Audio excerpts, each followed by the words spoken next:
Rémi Framont, bonjour. Bonjour. Vous êtes le directeur commercial et partenariat de Lacroix City, une société qui fait partie du groupe Lacroix, qui est une entreprise qui n'est plus vraiment une start-up, 80 ans d'existence. Lacroix City donc, c'est à relier également avec une entité qui existe ici sur la Côte d'Azur, à Carros, qui s'occupe davantage de signalisation, on peut dire, au sens large. Oui, feu tricolore, panneau message variable, panneau d'information voyageurs. Oui. Et alors, Lacroix City, quelle est votre activité ? Alors, Lacroix City est une émanation en fait de plusieurs expertises métiers autour de la voirie et de plus en plus autour de la voirie intelligente vers l'évolution de la ville durable intelligente de demain. Expertise métiers comme la signalisation statique, la signalisation dynamique, les feux tricolores, les panneaux messages variables, les panneaux d'information dont on a parlé, l'éclairage public, etc. Toute cette partie-là qui est dans un quotidien historique est en train de se transformer, de se révolutionner pour aller vers des applications de plus en plus connectées et communicantes entre elles, d'où les développements en cours d'écosystèmes assez importants et qui nécessitent des développements lourds et imposants. Donc vous, votre valeur ajoutée, c'est entre vos clients et puis on va dire la somme de moyens techniques et technologiques qui sont développés aujourd'hui dans ce domaine, vous assurez l'interface ?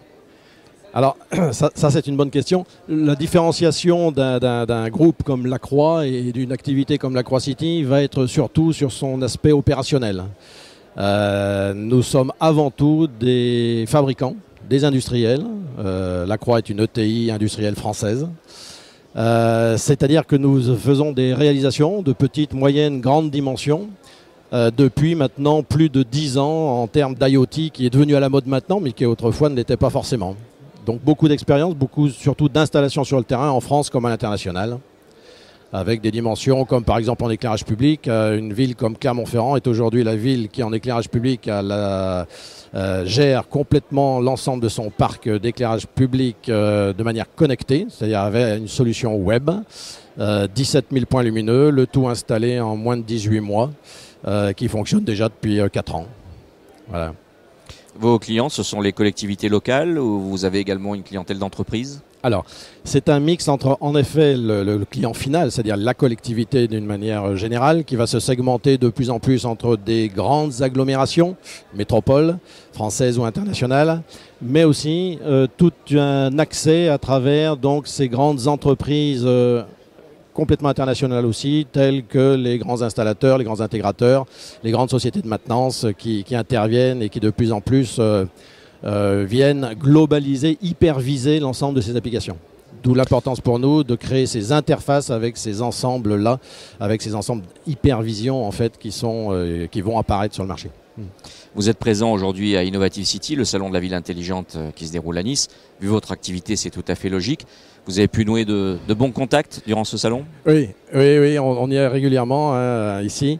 Pas forcément pour vendre, mais vraiment pour préparer l'avenir. D'abord pour montrer l'évolution que nous sommes en train de prendre et les objectifs vers lesquels nous nous dirigeons, mais aussi pour nouer des contacts, ces fameuses interfaces dont je parlais qu'il faut absolument développer.